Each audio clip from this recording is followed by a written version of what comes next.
ওমা, প্রতিদিন তো একই রকম খাবার বানাও, আজকে একটু চাইনিজ খাবার বানাও তো। মোনা, তাহলে তো পাস্তা আছে ঘরে, তাহলে পাস্তা বানিয়ে দিচ্ছি।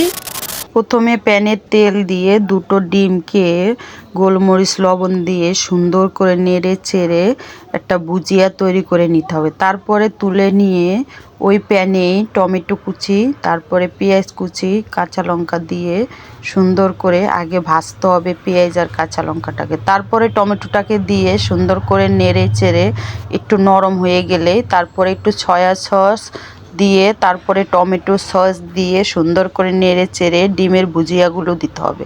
তারপরে পরিমাণ মতন লবণ দিয়ে একটা ম্যাগি মশলা দিয়ে সুন্দর করে নেড়ে চেড়ে নিতে হবে। তারপরে আগে থাকতে পাস্তা আর আলুটাকে সিদ্ধ করে নেড়ে চেড়ে ধনেপাতা দিয়ে নামিয়ে নিতে হবে। তোমরাও এভাবে বাড়িতে বানিয়ে খেয়ে আমাকে কমেন্টে জানাবা কেমন হয়েছে।